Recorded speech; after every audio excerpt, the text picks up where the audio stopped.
இது பார்த்தீங்கன்னா உருளைக்கிழங்கு வறுவல். சிம்பிளாக எப்படி ஈஸியாக செய்கிற மாதிரி டேஸ்ட்டாகவும் இருக்கும். அது எப்படி அப்படின்னா, உருளைக்கிழங்கு ஒரு 300 கிராம் எடுத்துக்கோங்க. எடுத்து நல்லா ஒரு 2 விசில் குக்கரில் விட்டுட்டு, அதுக்கப்புறம் நல்லா அது சின்ன சின்னதாக இந்த மாதிரி குட்டி குட்டியாக கட் பண்ணிவிட்டு, இதில் வந்து மிளகாத்தூள் உப்பு மட்டும் தான் போட்டிருக்கோம்.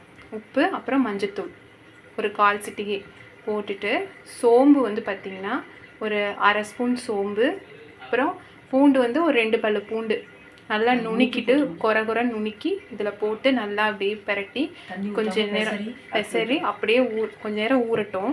ஊறினதுக்கப்புறமா நம்ம அடுப்பில் வச்சு ஃப்ரை பண்ணிட்டோம் அப்படின்னா ஈஸியான பொட்டேட்டோ ஃப்ரை ரெடி. வச்ச பொட்டேட்டோவை ஒரு 15 மினிட்ஸ் ஆகிடுச்சு.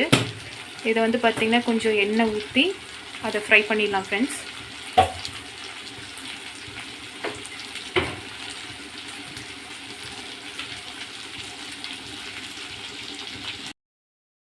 நல்லா பாருங்கள், உருளைக்கிழங்கு நல்லா கிறிஸ்பி ஆயிடுச்சு. நல்லா ஆயில் ஊற்றி நல்லா ஃப்ரை பண்ணிட்டீங்க அப்படின்னா ஈஸியாக சிம்பிளாக நம்ம வீட்டில் இருக்க இதை வச்சே நம்ம வந்து நல்லா பொட்டேட்டோ ஃப்ரை வந்து டேஸ்ட்டாக செய்யலாம். ஸோ அதே மாதிரி டேஸ்ட்டாக நீங்களும் செஞ்சு பாருங்கள் ஃப்ரெண்ட்ஸ். டேஸ்டியான உருளைக்கிழங்கு வறுவல் ரெடி.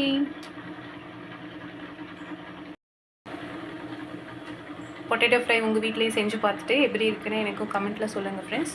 அப்புறம் இந்த வீடியோ உங்களுக்கு பிடிச்சிருந்ததுன்னா லைக் பண்ணுங்கள், ஷேர் பண்ணுங்கள், சப்ஸ்கிரைப் பண்ணுங்கள். அப்போ தான் எனக்கு வந்து அடுத்த வீடியோ போகிறதுக்குண்டான ஒரு மோட்டிவேஷனாக இருக்கும் ஃப்ரெண்ட்ஸ். தேங்க்யூ.